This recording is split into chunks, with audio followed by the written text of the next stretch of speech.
안녕하세요. 6월 2일 화요일입니다. 날씨가 더워요.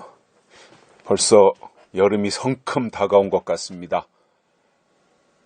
저녁 되면은 제가 운동 나가기 전에 그 주변에 있는 화분이나 이런 거에다가 물을 주곤 하거든요.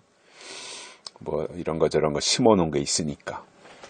근데 벌써 모기가 덤벼들어서 뜯어가지고 말이죠. 야, 이게 벌써 모기가 나왔구나. 저는 모기 앞에는 항상 긴장을 하며 살고 있습니다. 덩치는 큰데, 제가 모기는 트라우마가 있어가지고, 아주 질색하는, 아주, 그런, 저를 늘, 긴장시키는 그런 곤충입니다. 이제 더워지는데 건강도 잘 돌보시고요. 신앙도 잘 관리하시기를 바랍니다. 무엇보다도 지금은요, 약속의 말씀 중심의 신앙생활을 하셔야 됩니다. 왜냐하면 시대가 바뀌었기 때문에 그래요. 은혜 시대 같으면 약속의 말씀 그렇게 중요하지 않아요. 그냥 십자가 중심으로 신앙생활 하면 되거든요. 그런데 이제 예수님이 다시 오실 때가 됐기 때문에 약속의 말씀, 예언의 말씀 중심으로 신앙생활을 해야 다시 오시는 예수님을 성숙한 자로 맞이할 수 있는 겁니다. 그런 점을 잘 인식하시고요.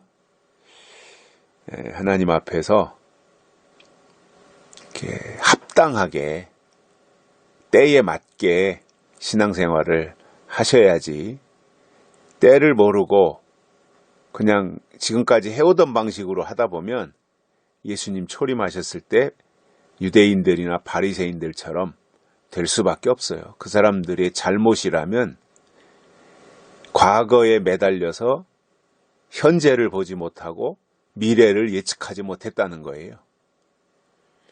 어리석은 거죠.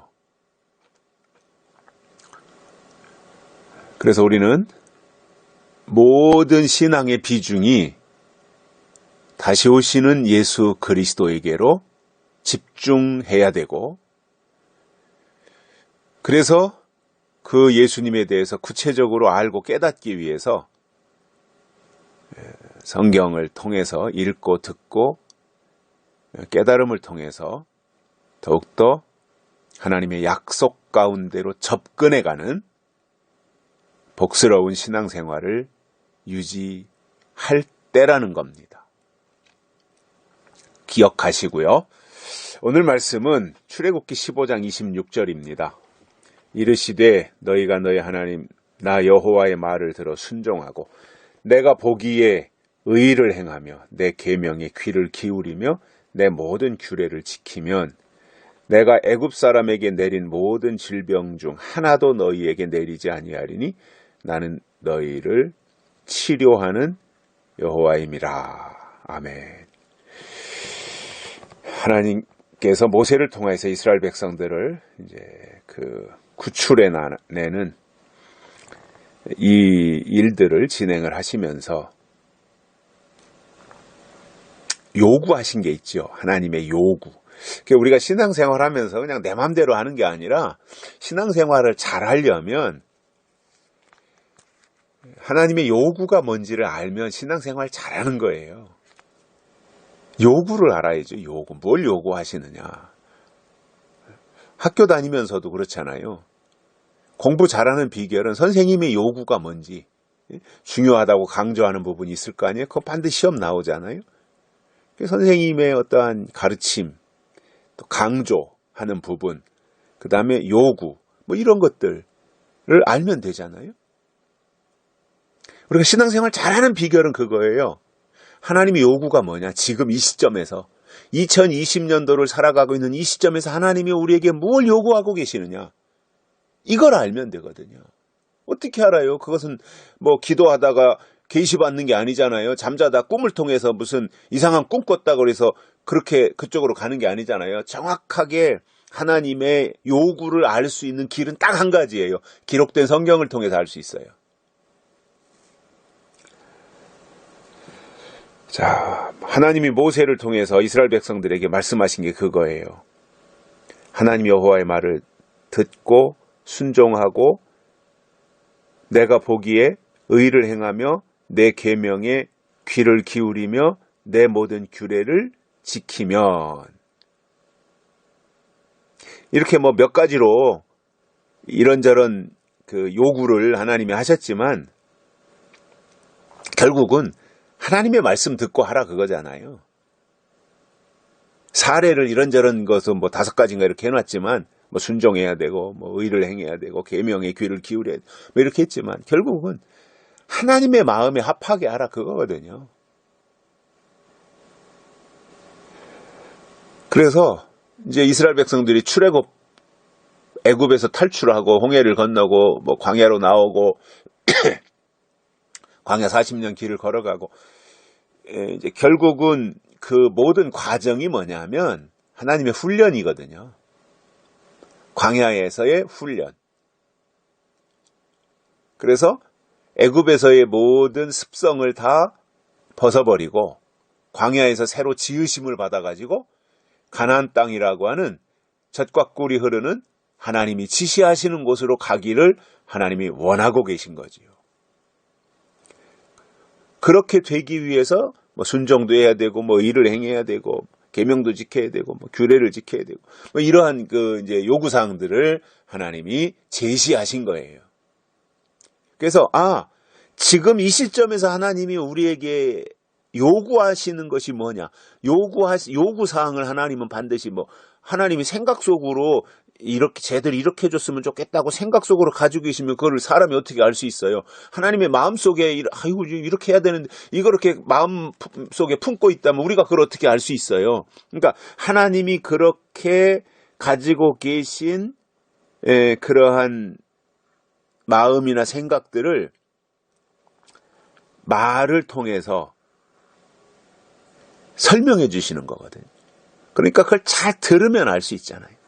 말씀하시니까 하나님의 의도가 이거구나. 하나님의 요구가 이거구나. 이것을 알 수 있게 되더라는 거예요. 알면 그 방향으로 가면 되는 거거든요. 그래서 그렇게 할 때 하나님이 어떻게 하신다 그랬냐면 애굽 사람에게 내린 모든 질병 중 하나도 너희에게 내리지 아니한다라는 말씀이에요. 애굽에서 10가지 재앙이 있었잖아요. 그런데 내가 이렇게 하고 뭐 규례를 지키고 순종하고 이러면은 애굽 사람에게 내린 10가지 재앙 중에 하나도 너희에게 내리지 않게 하겠다. 하나님의 약속입니다. 이건. 그러니까 그 약속은 언제 이루어지는 거예요? 하나님이 요구하신 그 앞에 있는 거 있잖아요.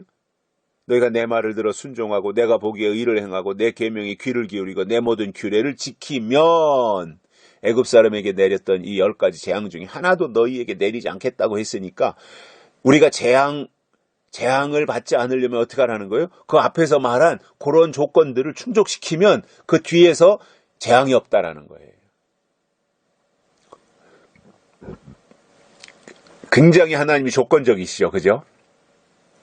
하나님이 철저하게 그런 조건을 제시하시고 하나님의 요구사항을 우리에게 말씀하십니다. 그래서 신앙은요, 무대뽀로 믿는 게 아닙니다. 하나님이 무엇을 말씀하셨는가, 이거를 알고 믿는 거예요. 그래서 우리는 신앙생활을요, 지혜롭게 해야 됩니다. 무대뽀로 하지 말고 지혜롭게. 우리가 예를 들어서 대학교 졸업하고 어느 직장에 들어간다라고 할 때도 직장에 갔을 때 뭐 일이 다 서투르잖아요. 이제 신입사원이 왔으니까. 그러면 바로 위에 이 고참들이 얘기하는 거, 뭐 그 위에 과장이라든가 뭐 부장이라든가 아니면 그 위에 이제 대표이사라든가 이런 사람들이 뭐 하는 얘기들이 있을 거 아니에요. 뭐 이렇게 직장 생활은 이렇게 하는 거고 뭐 우리 회사는 이런 회사고 우리 회사에 왔으니까 이런 일을 해야 되고 그런 요구사항들을 말할 거란 말이에요. 그럼 그걸 잘 듣고 그대로 하면 되는 거거든요. 신앙생활도 그렇습니다. 하나님의 요구를 알고 그대로 하는 사람이 신앙생활 잘하는 사람인 거예요. 나 과거에 이랬고 뭐 은사를 어떻게 받았고 내가 입신을 해서 천국을 왔다리 갔다리 하고 내가 손을 얹으면 사람들이 병마가 다 떠나가고 그건 과거의 얘기고, 아무리 과거에 그랬어도 현재 하나님의 요구사항이 뭔지 모르면 의미가 없어요. 근데 과거에는 그렇게 열심히 신앙생활 못했는데 지금 내가 오히려 하나님과의 어떤 밀접한 관계가 되어가지고 하나님의 말씀을 통해서 하나님의 계획이 뭐고 하나님의 요구사항이 뭐고 하나님의 그 계명이 뭐고 이런 것을 알고 지키면 그 사람이 신앙생활 진짜 잘하는 사람이에요. 그래서 저는 지금은 내가 교회에서 목사다, 장로다, 내가 50년 믿었다, 80년 믿었다. 이거는 내세울 게 못 됩니다. 물론 그것도 교회 안에 질서니까 지켜야 되지만, 그러나 그거 내세울 거 못 돼요. 아무리 나 50년 믿었니, 60년 믿었니, 40년 믿었니, 30년 믿었니, 그렇게 하고 내가 교회에서 여전도 회장을 했고, 남전도 회장을 했고, 장로고 권사고, 이렇게 내세워도 그가 이 시대에 나타내시는 하나님의 뜻이 뭔지 모른다면 그 신앙이 무슨 의미가 있냐는 거예요. 중요한 게 뭐냐면 하나님의 뜻이 뭔지, 하나님의 요구가 뭔지 알고 믿음 생활하면 하나님이 광야에서 애굽에 내렸던 모든 재앙 하나도 내려주지 않겠다. 하나님이 지켜주시겠다라는 약속을 기억하고 우리의 신앙생활이 하나님 중심으로, 즉 하나님의 계획하신 것이 무엇인지를 알고 그 방향으로 나가는 신앙생활 되시기를 바랍니다. 여기까지 하겠습니다. 감사합니다.